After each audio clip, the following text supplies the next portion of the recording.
Cuando las palabras tasa de mortalidad aceptable se convierten en parte de una norma industrial, hemos perdido el rumbo de la humanidad. Y no son palabras mías. Esas fueron las palabras de la Organización Mundial de la Salud y de Pfizer y de Moderna, cuando se les dio la autorización para iniciar el proceso de matar a seres humanos con el fin de alcanzar sus objetivos. Se trata de un cártel criminal. Estamos actuando como si la Organización Mundial de la Salud tuviera algún beneficio significativo o favorable que no podemos entender completamente o que no es evidente a simple vista. Pues bien, voy a decirles que desde su formación en 1940, la Organización Mundial de la Salud no ha sido más que un cártel criminal que tiene una única y singular intención. Y les voy a mostrar el documento que prueba lo que estoy diciendo. Esto no es una alegación. Esto es demostrable por sus propias palabras escritas por sus propias manos. Y utilizan un proceso de 4 pasos para ejecutar cada uno de sus nefastos planes. Empiezan planeando un ejercicio, luego se dedican a financiar ese ejercicio, luego crean la justificación de lo que van a hacer, y luego lo despliegan y se benefician de ello. Y en violación de la sección 19 del Código 15 de Estados Unidos, que casualmente comenzó con la ley antimonopolio de Clayton en 1913, el mismo año que los precursores de la Organización Mundial de la Salud, también comenzaron en Estados Unidos. Así que es fascinante que se aprobara la ley Clayton en 1913 y que a su vez se pusiera en marcha la conspiración criminal que ahora llamamos la Organización Mundial de la Salud, 110 años después.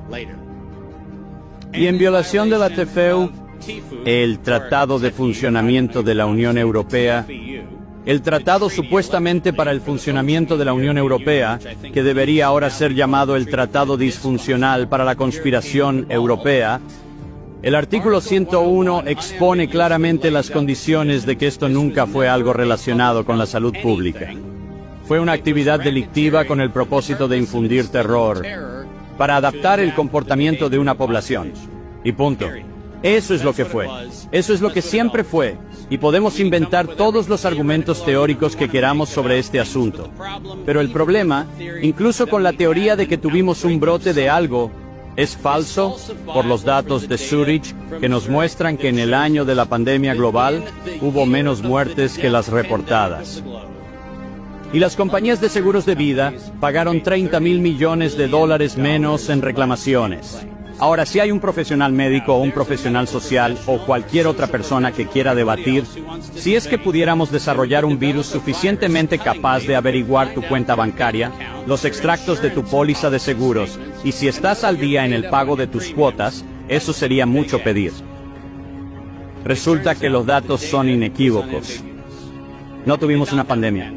Tuvimos un genocidio y tenemos que llamarlo por su nombre. Cuando digo que fue planeado, asegurémonos de que entendamos exactamente la letra no tan pequeña de la letra pequeña. Y quiero llamar su atención primero sobre la columna derecha de la diapositiva. Esto es lo que la Organización Mundial de la Salud, el Wellcome Trust, PATH y la Fundación Gates hicieron en su maravilloso programa mundial para una vacuna contra la malaria para niños menores de 6 meses de edad. Y en su ensayo clínico es útil señalar que asesinaron a 66 niños en el grupo de la vacuna y luego astutamente usaron el término control para un grupo de control en el que asesinaron a 28 niños. Ahora la razón por la que dije asesinados y la razón por la que uso ese término es porque es exactamente lo que pasó. Porque resulta que este grupo de control no se trataba solo de una inyección de suero salino ni de algo inocente, sino de un cóctel de inyecciones con enfermedades conocidas. También se sospechaba que el grupo de control experimental había causado la muerte de las personas involucradas. Y a pesar de esto, continuaron y resultaron en la muerte de todos ellos. Y astutamente bajo el artículo 5, sección 13 que he puesto en esta diapositiva, quiero que entiendan por qué dije en su formación en 1947. Cuando la OMS fue financiada y fundada por personas con la intención de cometer un crimen debido a su propio lenguaje.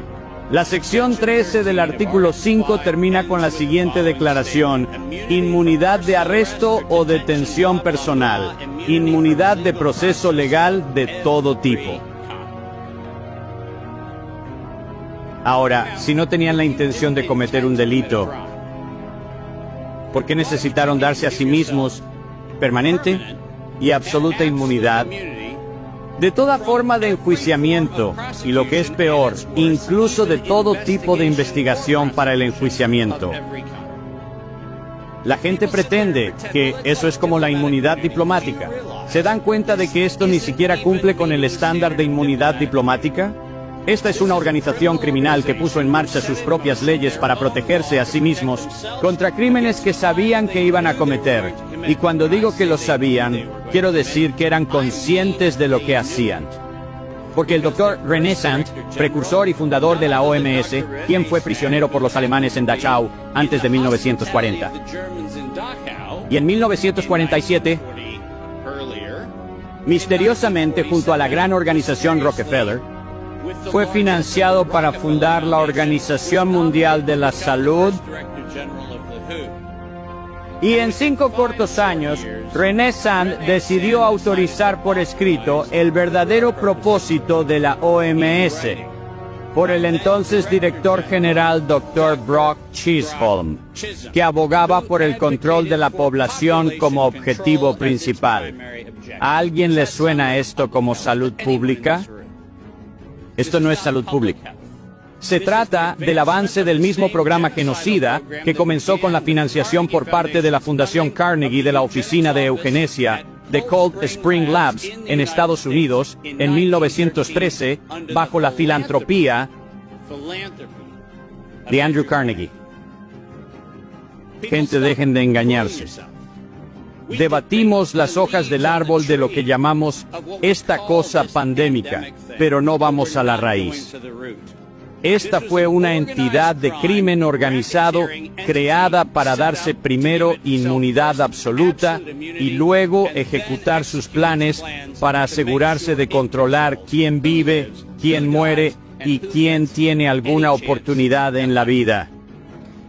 Y si usted piensa que estoy de alguna manera inflando los números, permítanme ser inequívoco.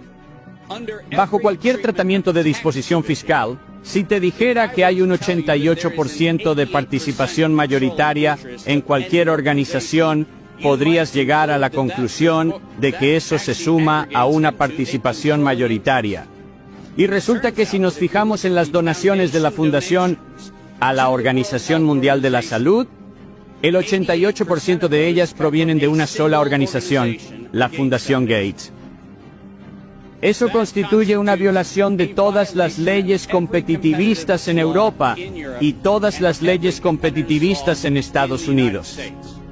Esto es absolutamente no solo una donación independiente, caritativamente financiado, pero lo más importante, en virtud de las leyes fiscales en ambos lados del Atlántico, esto constituye donaciones dirigidas que específicamente están prohibidas y no tienen cabida en ninguna parte de los estatutos de la Organización Mundial de la Salud ni de ninguna de las organizaciones afiliadas a la ONU. Cuando digo que esto es un crimen, quiero decir que es un delito fiscal, un delito de extorsión, un delito de lavado de dinero y ahora un delito que conduce al asesinato y al terrorismo global. Lo segundo que les dije es que, después de que lo planean, es que lo financian. ¿Y por qué no utilizamos el lenguaje de los criminales con sus propias palabras? Porque es la mejor manera de decirlo. Cuando planearon la liberación de una quimera biológicamente modificada asociada al modelo derivado del coronavirus, en realidad dijeron lo siguiente: para mantener la base de financiación más allá de la crisis, Tenemos que aumentar la comprensión pública de las contramedidas médicas necesarias, como una vacuna pan-influenza o pan-coronavirus. Permítanme que me detenga un momento para recordarles que la crisis de la que estaban hablando era una crisis por falta de financiación. No había crisis sanitaria. La crisis fue que sus fondos estaban empezando a agotarse. Esa es la crisis. Y sigamos leyendo. Un factor clave son los medios de comunicación.